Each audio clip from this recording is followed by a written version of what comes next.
Marie's Scrappy Creations, where we sew the scraps of your life into beautiful creations. Now, anyone who has been following me, subscribed, watching through any way necessary, knows that I have been making tote bags. Now, some of you have those tote bags. I have the rest.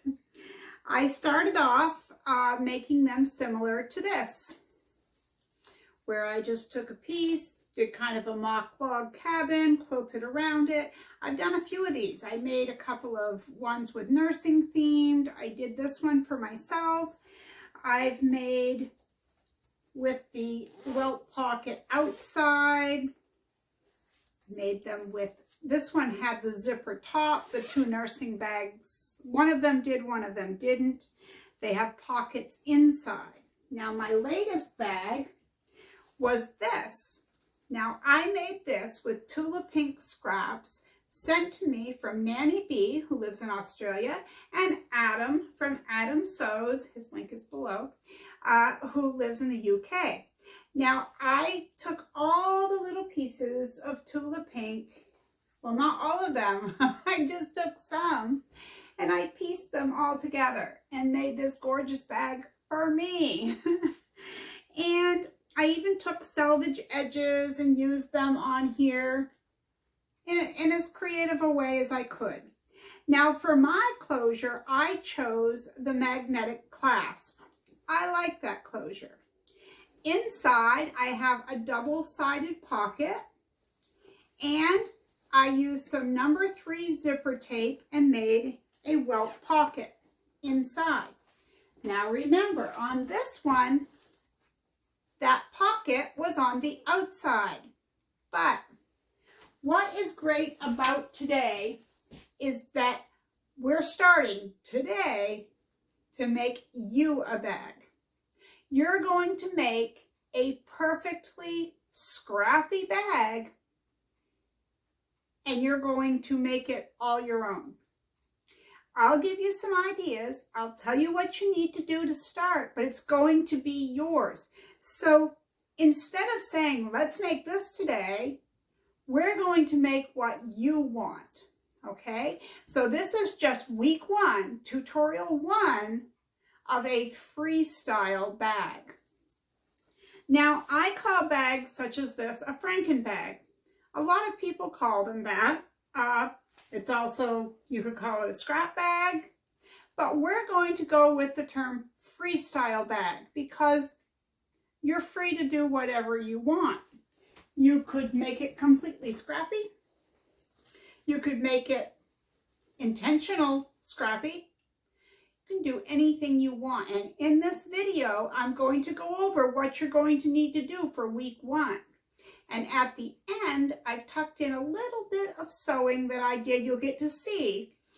But this week's tutorial isn't so much a tutorial. This week's video is not so much a tutorial as it is just letting you know what you need to prepare for the next video, okay? Because I have had a lot of feedback over these bags. You guys like them. Now, the other two I don't have right now were nursing themed bags, but they were done similar to this style, where I took a centerpiece and worked from that outward. And I'm going to show you this method at the end of the video. This was more or less just sewing crumbs together, and I'm going to link a video down below when I first started. No judgment here, right? When I first started, I made a video all about sewing crumbs together. That's all I did for this one. Then I laid it on my batting and a piece of fabric, and I quilted it. So there's so many different ways that you can make your bag. You're going to be freestyling it. So let's get to today's video, because I don't know about you, but I am very excited. I've had so much positive feedback over these bags, so I promised a tutorial. This is week 1, so let's go get this show on the road, and pretty soon you're going to have a freestyle bag of your own. It won't look like mine. It won't look like anyone else's. It's going to be yours. How exciting is that? So if you haven't subscribed already, please tick the bell. Make sure you're getting all. Make sure the bell is filled in black. You have to get notifications to know what you need to do for your bag, right? Be sure to click the like button. That really does help.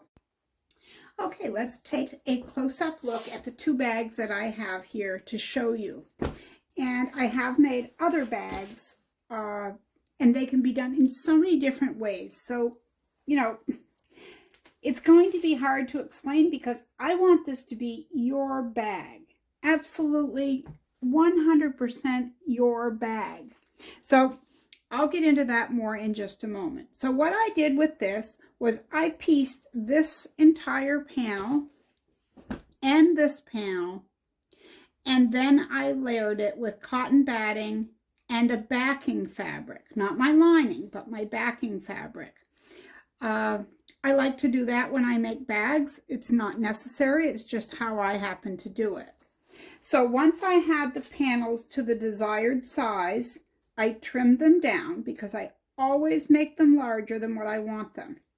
Even though with this fabric, I tried not to trim too much because I didn't want to lose any. So I believe I was 17 by 16 and a half or thereabout. And I quilted it afterwards.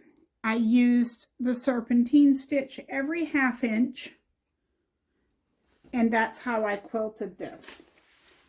Instead of cutting yardage, I cut scraps for the strips. Now I didn't use Tula Pink lining. I did use her fabric for a pocket. Let me flip this the inside out, and we'll take a look at this. All right. So this is a two-sided pocket. Usually I make a seam right up through the middle, and my phone fits in one side, the keys in the other. This time I gave it a larger opening on one side than the other, and that has worked out well for me. But here again, you may not even choose this pocket, because when we get into more videos, I'm going to give you pocket options. So either way, this is just a simple pocket that we can put in the bag, or that you can put in your bag. Maybe you'll choose it, maybe you won't. Maybe you would like to have a welt pocket, and this goes down in between the two layers, and it can go as deep as you want. It could be short. You could do anything you want because it's going to be your bag.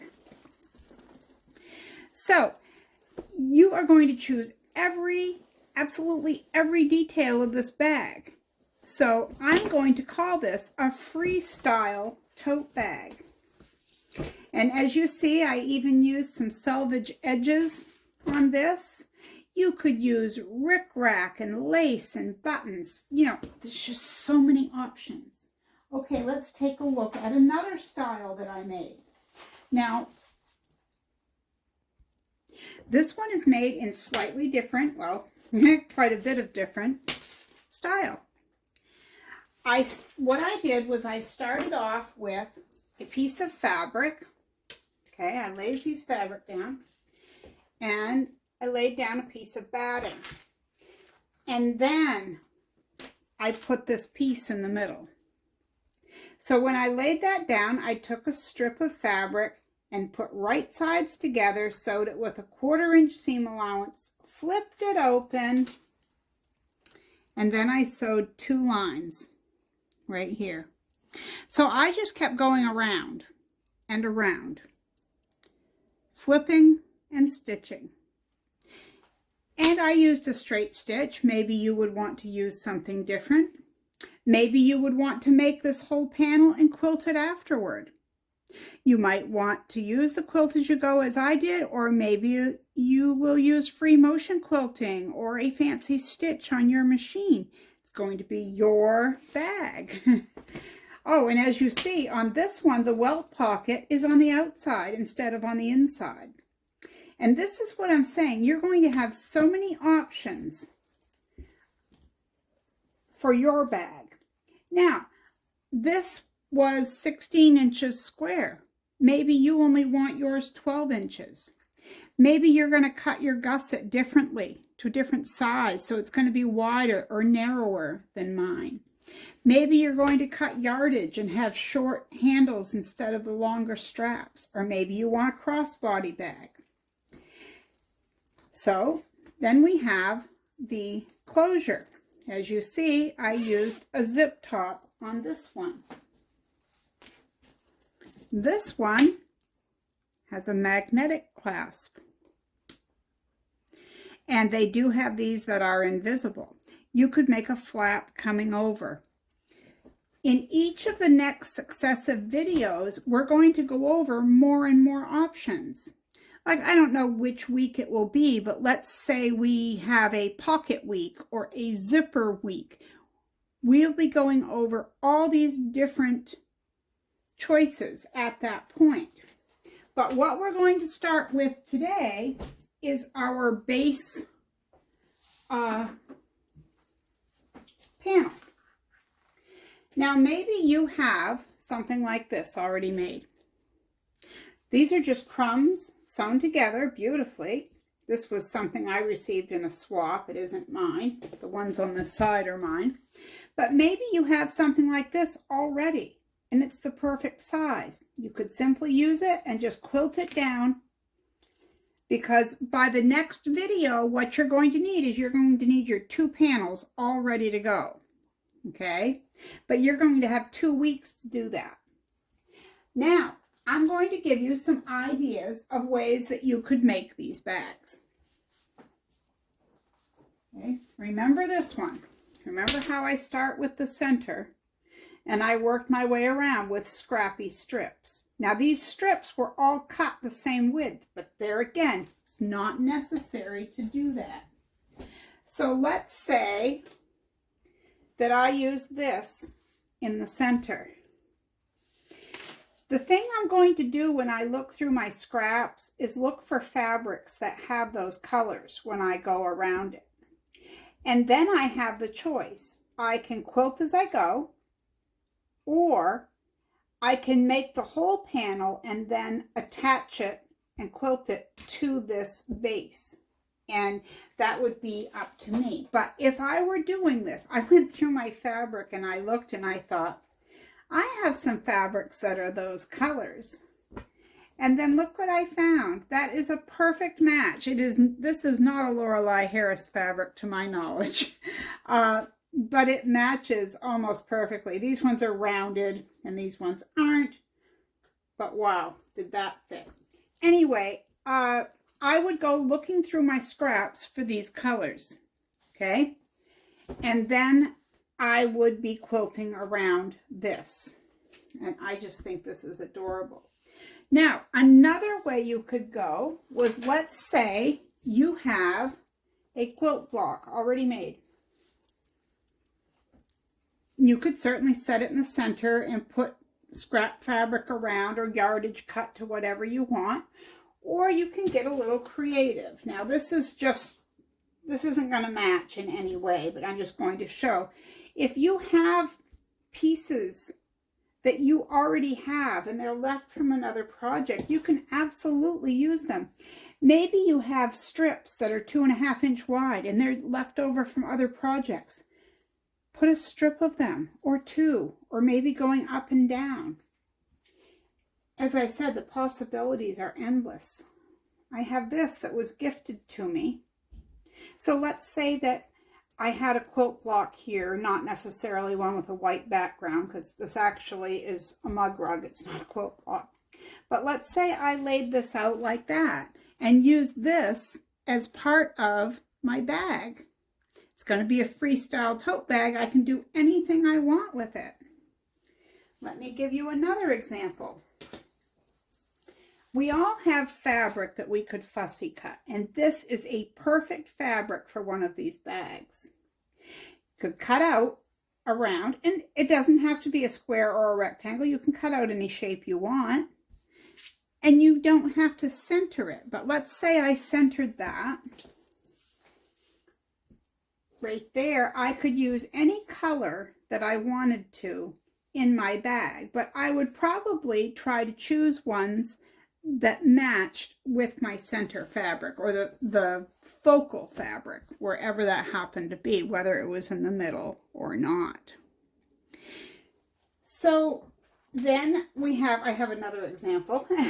So if I were choosing one that said, when life goes to pieces, make a quilt, maybe I would choose sewing themed fabrics to work around there.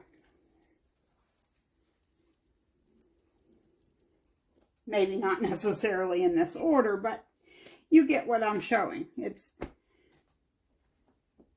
We're keeping with colors and themes, but it's also scrappy, so it doesn't have to match. I just kind of prefer to keep things generally together.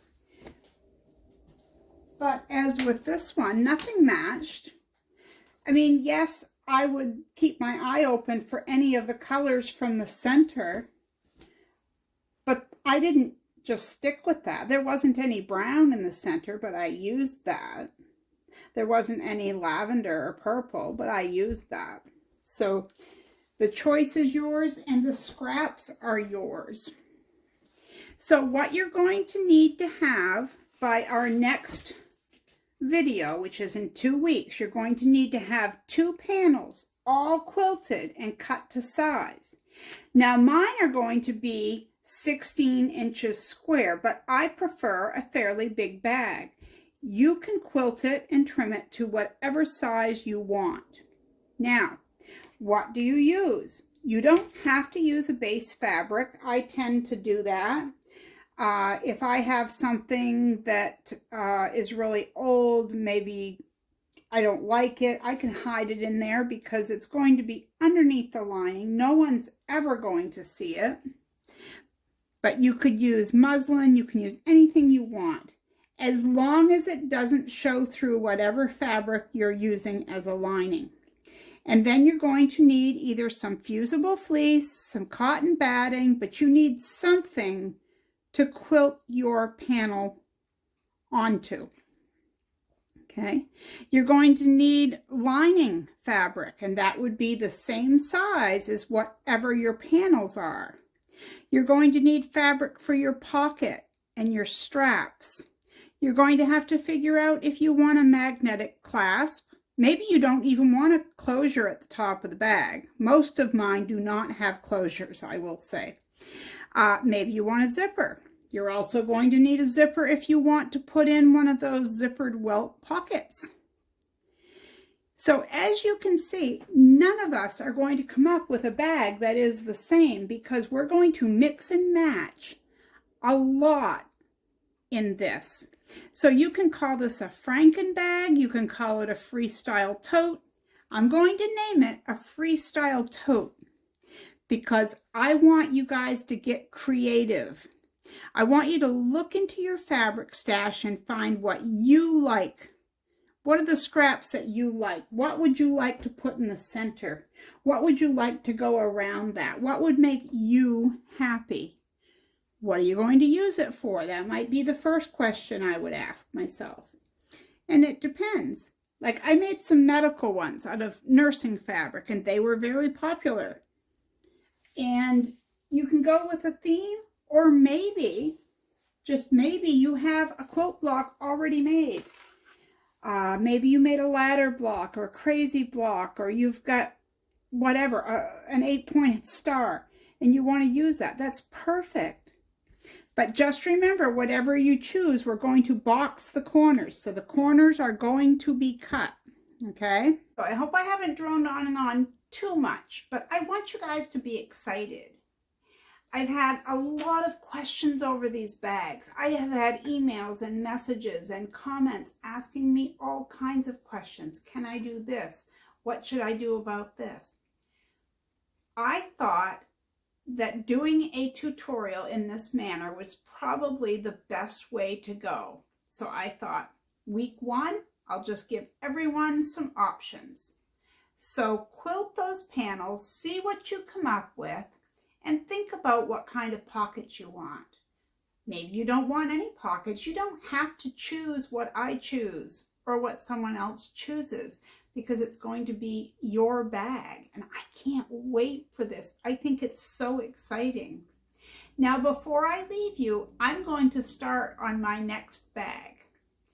I won't be doing any talking, but you can watch me sew. And there again, maybe you'll want to watch, maybe you won't, but I thought I'd add it in there for anyone who might be wondering how I start, okay? I also want to mention before I forget that when I put my layers down and use the flip and stitch method, I do use the spray basting to hold my layers of batting and that backing fabric together. It keeps everything together. Now, if I had another layer on top and I was just quilting it like I did with this Tula Pink scrap bag, I used another layer. So I laid like this. I put the spray baste on here and put the batting on, and then I lightly spray basted and put the top on, and then I quilted it. Now, I'm going to start another bag, as I said, and I'll let you see that. And I'm going to be starting from the center outward. And the one thing I will say, when you stitch it down and flip it open and quilt it, as you get bigger, it will not be even, okay? Your stitch lines will shift. It's just the nature of the quilting. They're going to move. I call it perfectly imperfect. But if your OCD will not allow for that, then you may be happier to make your panel first and quilt it afterward and then trim it up, okay? Like on this one, let me give you an example of a perfect example of that. On this, the stitching near this zipper that I had quilted doesn't look straight. Now, it was straight when I made it, but when I put in a zipper and I measured down however far down, like let's say I was 2 inches from the top, when I put that zipper in, it didn't look straight if I looked at the lines of quilting, but yet it was. So it depends on what's going to make you happy about your bag. And I know I keep stressing that, but it's your bag. So you get to choose whatever you want. I personally like the method, and I am going with it this next time. And you can quilt it as close or as far apart as you want. This one was about 3/8 of an inch, but I was happier with another bag I made that was about 1/4 of an inch. Of course, you could do it closer too. Totally up to you. And you don't even have to choose a straight stitch. There again, totally your choice. Okay, so I'm going to leave you with some footage of me starting my next bag. You can watch what I call the flip and stitch, but it's quilt as you go. And maybe you won't choose that, or maybe you'll just sit around and watch me do that. I'll probably speed it up a little bit for you. Anyway, thank you so much for hanging out with me. And remember, in 2 weeks, have those panels ready and be ready, because we're going to start with our next part. I'm so excited for you. You're going to make your own tote bag that's going to be uniquely yours. Uniquely yours. There won't be another one like it in the world, and that is awesome. I'll see you next time right here at Marie's Scrappy Creations. Remember, be kind out there. The world needs more of that. Bye-bye.